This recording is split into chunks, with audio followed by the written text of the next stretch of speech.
Today we'll discuss episode 21, The Dog. This episode reveals Larry David's love of Nestle Quik. The dog's name comes from the advertising icon, Farfel the Dog, that appeared in their ads during the 1950s and 60s.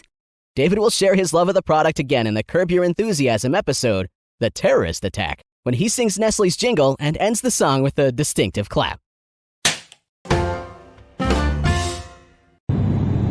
Jerry is flying first class with an oddly large amount of legroom, though he has tons of extra space.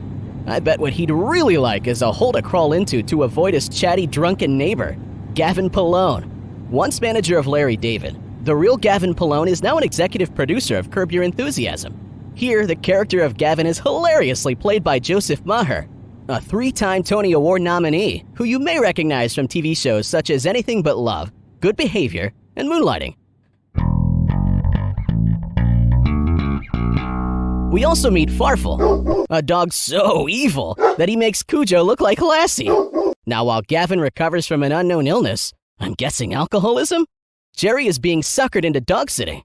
This situation gives us some insight into Jerry's OCD tendencies, as Elaine busts his chops about having to clean up after Farfel, which leads to this gem from Jerry's act. On my block, a lot of people walk their dogs, and I always see them walking along with their little poop bags, which to me is just the lowest function of human life.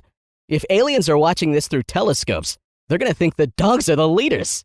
If you see two life forms, one of them's making a poop, the other one's carrying it for him, who would you assume is in charge? Ever wondered why Kramer is checking his pockets before entering Jerry's bedroom? It's related to a deleted scene where he reveals that he fed Farfel Turkish taffy. That's why he's so loud and erratic. That settles it. Farfel is a good boy after all.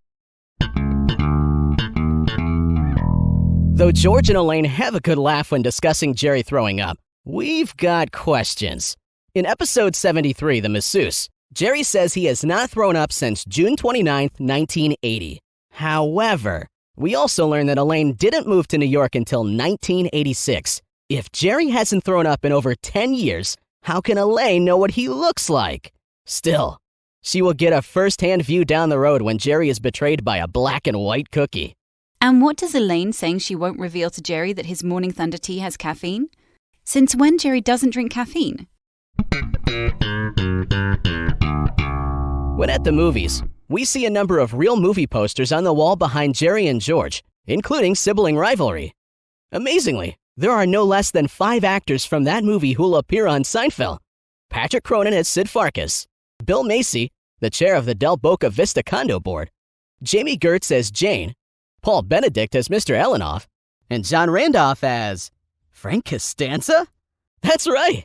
He was casted for episode 62, The Handicap Spot, but his scenes were reshot with a hilarious Jerry Stiller.